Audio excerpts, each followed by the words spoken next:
It's been nearly 7 months since I first powered up my iPhone 15 Pro, and now it's time to check in and see how it's held up. While there's plenty to discuss about this device, today I want to zero in on one crucial factor that directly affects its longevity: battery life.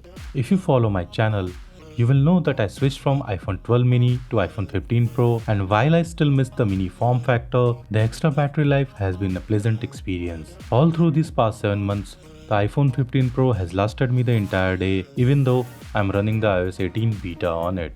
That said, let's see how the battery has held up over the past 7 months. Checking the battery health, you will notice that it has dropped to 98% with a cycle count of 213. If you don't understand these numbers, here's a brief explanation. Apple uses lithium-ion battery to power up your iPhones. Without going into technical details, a lithium-ion battery stores energy by moving lithium ions from one side to the other. As you use it, those ions move back, releasing energy to keep your device running. The process becomes less efficient as the battery chemically ages, reducing the battery's capacity. Think of batteries like a sponge. When it's new, it can hold a lot of water. But as you squeeze the sponge to remove the water and repeat this process, the sponge will degrade and retain less and less water with each repetition. That's what happens with lithium-ion batteries. As they chemically age, they start holding less and less power, thus reducing their maximum capacity.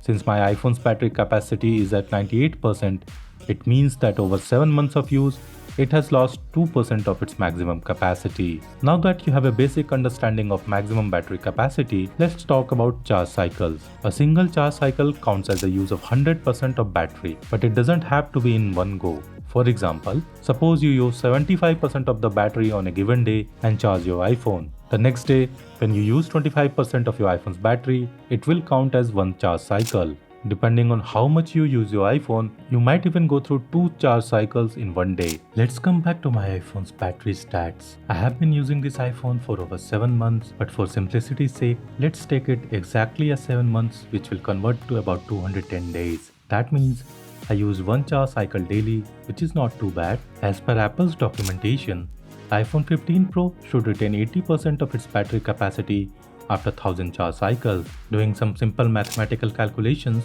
after 204 cycles, my iPhone 15 Pro should have lost more than 4% of its battery capacity, but it stands at 98%, which is even better than what Apple predicted. So, what did I do to improve the longevity of my iPhone 15 Pro's battery? Frankly, not so much. So let's first discuss what I didn't do to care for my iPhone's battery health. Many people preach several tips and tricks that you can use to prolong the battery health of your iPhone, with the primary being restricting the charge to 80%. But that never made sense to me. Yes, limiting the charge to 80% is better for your iPhone's battery, but if I am using only 80% of the battery anyway, what's the point? I have used my iPhone like any regular user and the battery performance has been good.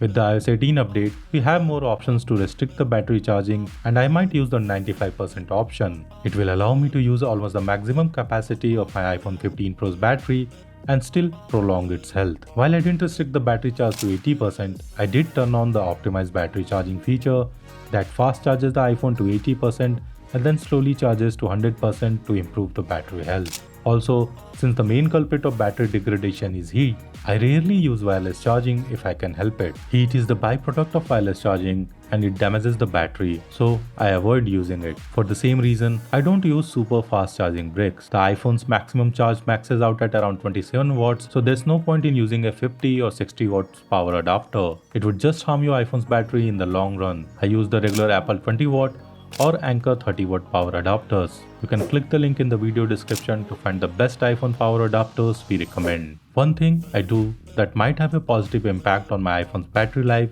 is to keep the always on display feature turned off. But that's more because I find this feature annoying. While several videos on YouTube claim to give you tips on improving the battery life for your iPhone, I don't think you have to be so careful that you stop enjoying using your iPhone. Don't overcharge, avoid heat, don't use high power adapters, and the battery will last you long. Thank you for watching and have a nice day.